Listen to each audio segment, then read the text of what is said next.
Many moons ago, a small block game went into alpha called Minecraft, made by a single guy, Notch. I don't think anyone could have predicted back then that this would become the best-selling game of all time, or that one of the largest companies would buy the game off Notch for a measly $2.5 billion.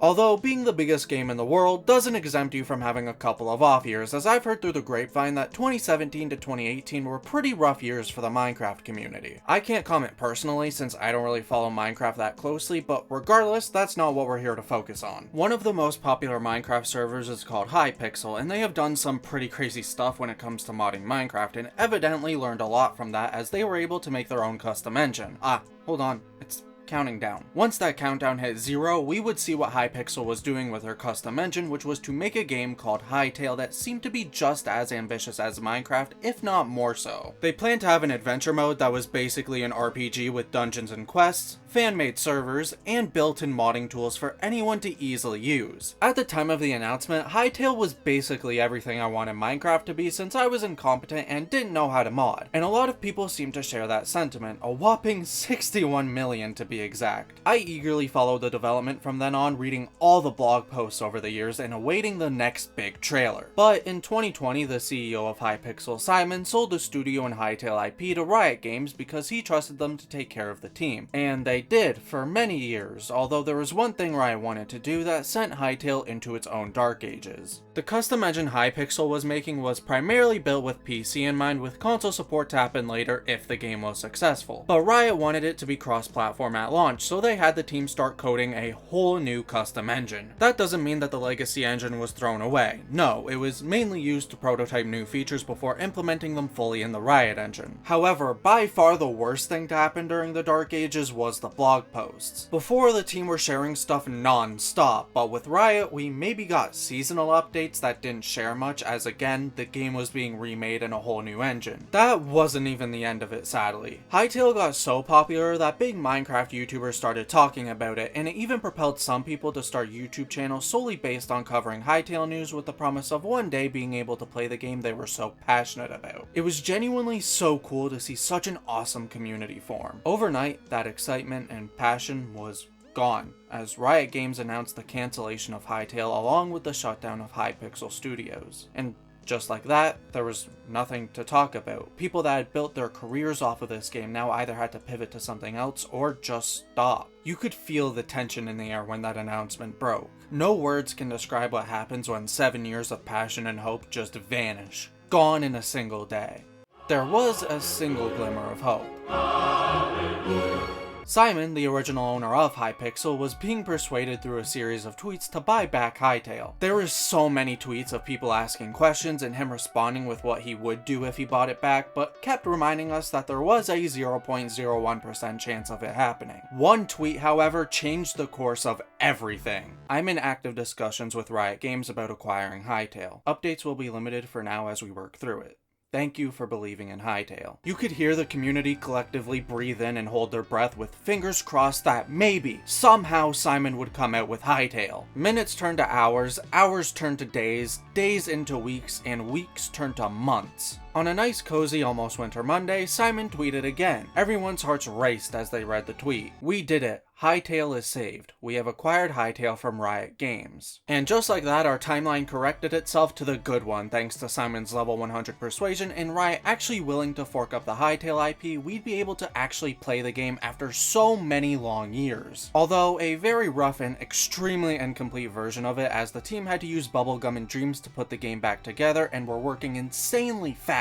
But the Hytale of old was back. We had devs actually communicating to us about their plans and the state of the project day by day, along with frequent blog posts that went in depth into certain aspects of the game. Most importantly of all though, the game was launching just 1 month after its 7-year anniversary. Hytale may not be as popular as it would have been if it came out all those moons ago, but there's still a pretty large diehard community that are still here all these years later. And finally, Hytale was in our hands. I normally don't cover early access stuff since my videos would be heavily outdated at some point, but Hytale is so special that I just have to. I don't want to wait however many years it takes to get out of early access, I just want to talk about it and play it. I'll probably do at least one video a year, or maybe two if enough big changes happen between videos, just as like check-ins to show you all the state of Hytale. So subscribe if you're interested in that, and let's talk about Hytale. Yeah, so Hytale is one of the most magical games I've ever played. Like, I haven't had a survival RPG game grip me as fast as Hytale did. So many things just wowed me, not because it was anything groundbreaking, although the game does some pretty groundbreaking stuff we'll talk about later. But the atmosphere was great. Opening the first set of doors and seeing the world while the music swells was just...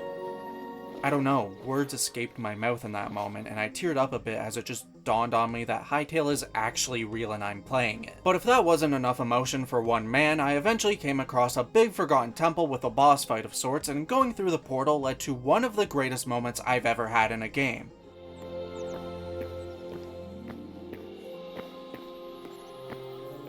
This shit was so beautiful and feels like it was made purely out of love for the community. Of course, a game like this needs more than wow moments to keep you engaged, though it does make a memorable first impression. Thankfully, there's quite a few structures sprinkled throughout the biomes. Some are just ruins, some have nothing because they're a work in progress, others are run-down houses or an abandoned mine, or, my favorite, the camps where you fight an onslaught of enemies. I'll mostly be focusing on the exploration mode since that's what I enjoy the most out of these types of games, but I'll also talk about the other stuff a little bit. I was at first a little overwhelmed with how many different workbenches there are, but I did start to enjoy it once I made different rooms and buildings for them. However, I think to add a little something more to progression, we should be able to combine a couple together with enough upgrades, like making it so you can craft armor from the standard workbench instead of always needing a separate station for that, and also being able to use a furnace to cook meat and such without needing a campfire. Although, for the sake of organization, I made a separate blacksmith-esque building to store all the smelting adjacent stuff. Speaking of building, Hytale manages to keep it simple while still offering quite a lot in terms of decorating. There's dedicated roof blocks, lighting fixtures, and plenty of stuff to decorate interiors. It makes it so even if you're not the greatest builder, your house can still look pretty decent, and if you take the time to learn the ins and outs of it, then you can make some pretty awesome and cozy stuff. I personally am not much of a builder. I've always had a thing for exploring, which Hytale encourages you to do because you unlock more crafting recipes by getting memories of Orbis. Those are basically all of the mobs in the game, and some only spawn in certain biomes and caves, so you better get to running, at least until they add mounts. One of the unlocks includes teleporters, so you can kinda set up bases all over the world you can go back to if you ever need things from specific biomes, and I love that. It makes the endgame feel like you've progressed so much even without any bosses or story. The one thing I was hesitant to explore were caves because something about them just looked intimidating, but I eventually worked up the courage, and yep, they're intimidating. They're so dark even with torches, and the fact you can just stumble across an open area with a bunch of cocoons and spiders isn't ideal for a pussy like me, but god damn did I feel like I was in a cave. There's also a lot of variety. It's not just dark, as you can explore the insides of a volcano, or run into a whole ass biome underground that houses dinosaurs. Yeah, again, about this game having many wow moments, I wasn't full of it. Obviously the main reason you'd go into caves is for ores, but it's kind of crazy how you can just stumble upon a whole ass biome. It's what makes this game so magical to me. You'll be spending a lot of time mining as you need a lot of ores, not only for armor and weapons, but also to upgrade your workstations to be able to craft more things, and that along with the memories makes progression fun for a couple dozen hours. I like that you have to go to the other biomes to be able to find new ores, again making it so you have to explore the world. I would say mining is pretty satisfying right now. The sounds tingle my brain and the amount of ores you get is a healthy chunk, but it would be cool if each pickaxe had its own signature move, like one that gives you more ores for the time it's active, or something similar to this mod Simon made. Also, signature moves for axes could be neat, like a slash that sends an energy beam that pierces through trees, so if you have some relatively close in a line, it would cut them all down with one beam.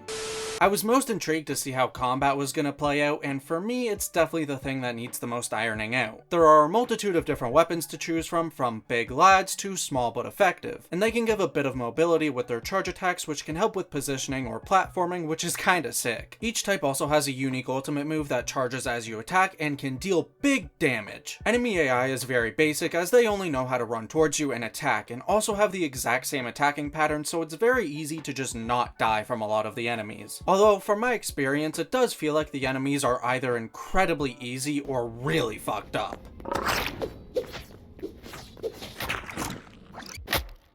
Definitely a lot of tweaking that needs to be done for balancing, and it'll be awesome when they eventually get like packs of wolves to properly surround you, and camps of enemies don't just charge at you, but will heal one another and back off when they get low on health and someone else comes in. Stuff like that will make the combat feel a lot more active and hostile, which is what I assume they want because the world is hostile as is. Everything you come across wants to end you where you stand, and nowhere feels safe.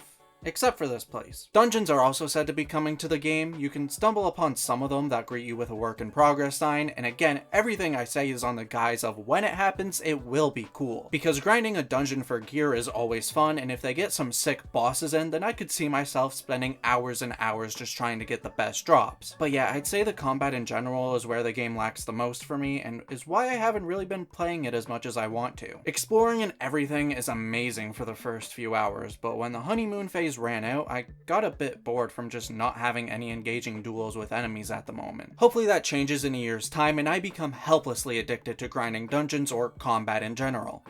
Creative mode has a lot of tools in it for builders, but as I'm not a builder, I can't tell you whether it's good or not, so I would implore you to just watch Hytale's videos on that stuff. I know cop-out thing to say for a review, but I just have no interest in that side of things really, so I would much rather you go elsewhere to know if it suffices or not. Modding is a ginormous part of Hytale. The dev team is primarily modders of Minecraft and other games, and they built this engine with accessible modding in mind. And I'd say they succeeded, as people even before the game came out were making some pretty cool mods, like someone just made Doom playable in Hytale. And even now, weeks later, the stuff people are making is pretty nuts given the amount of time they've had to learn the ins and outs of the game. There's a couple full-ass MMOs being made, and there's a COD-style game with many more games coming, including official minigames by the devs. Personally, there's not much I'm into right now, so I haven't messed around in any. I'm also sort of waiting for the in-game server browser so it's easier to find stuff. But when those MMOs are a bit more finished, I'm absolutely hopping on those. The vibes of Hytale are already immaculate, and I can't wait to watch the game evolve. They're working on World Gen V2, which will make Hytale feel like a whole new game when that comes out. I also am very excited to see how the adventure mode will pan out and what the story will be. There already is some lore, like the memories are basically you remembering Orbis, at least that's how I see it, and then when World Gen V2 comes out, that will be Orbis.